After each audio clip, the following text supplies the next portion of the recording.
Ever catch yourself kind of wishing life came with like a difficulty setting? Just cruise through on easy mode. Yeah, wouldn't that be nice? Right. But well, today's deep dive is going to kind of flip that idea on its head. Oh, interesting. We're diving into this article from Life Architect Not a Zed at. It's called The Hard Life That Makes You a Good Person.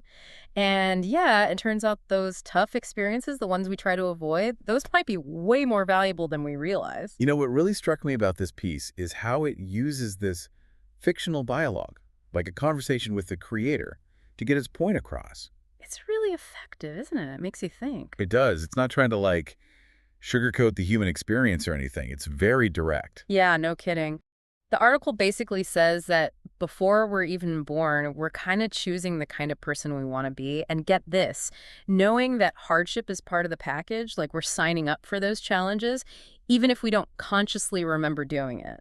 And that whole idea of choosing our struggles before birth, that's not exactly a new concept. It pops up in different philosophies, religions, throughout history, right? Like this idea that we're meant to struggle, that it's crucial for us to grow and develop. It really makes you look at those moments when you're like, ugh, I wish this was easier in a totally new light.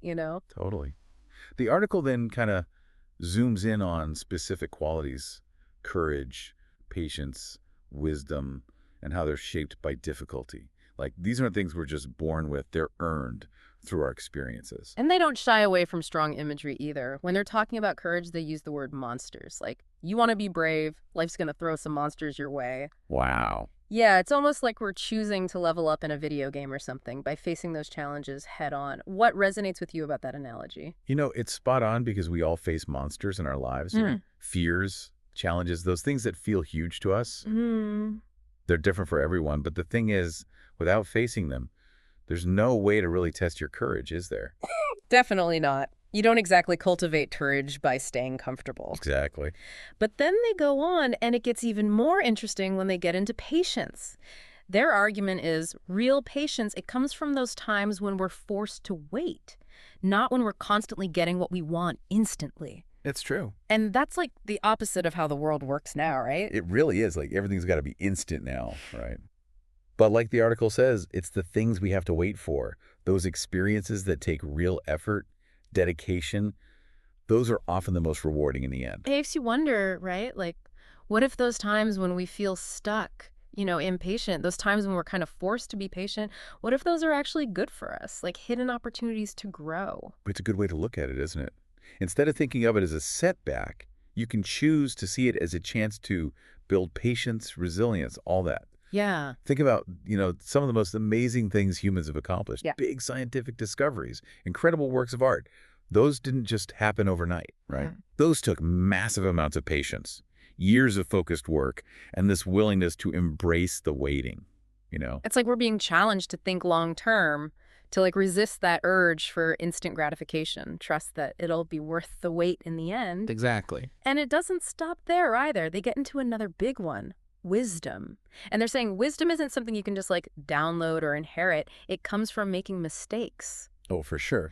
We learn by messing up, changing course, getting a better understanding of ourselves, the world. That's a universal truth right there, Making mistakes, it's part of being human. What really matters is how we deal with those mistakes. Like the article says, it's not about trying to live a life with zero errors. It's about learning to see those mess-ups as chances to grow, to understand things on a deeper level. Yeah, instead of beating ourselves up about it, maybe it's more about asking, okay, what did I learn from this? How can I use this experience to make a better choice next time? Exactly. Shifting that mindset from self-criticism to curiosity, being open to learning and adapting. But the article doesn't just tell us to embrace hardship. It gives this really powerful metaphor to help us understand it. You're talking about that blacksmith thing, right? Right.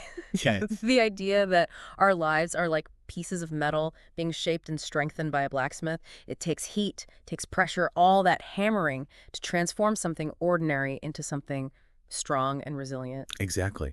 And what I find so powerful about that metaphor is how it shows us just how transformative hardship can be. The blacksmith isn't trying to hurt the metal. They're using those forces to shape it into something stronger, more resilient. And in the same way, life's challenges, as tough as they can be in the moment, They have the potential to refine us, show us our own strength, and help us become who we're truly meant to be. It's not about liking the heat or the hammering. It's about understanding that those are essential parts of the process. This reminds me of a story. A few years back, I decided, in a moment of temporary insanity, to train for a marathon. And I am not a runner, like at I all. think this is a good story. Oh, it was rough. Training was brutal. I had blisters in places I didn't even know existed.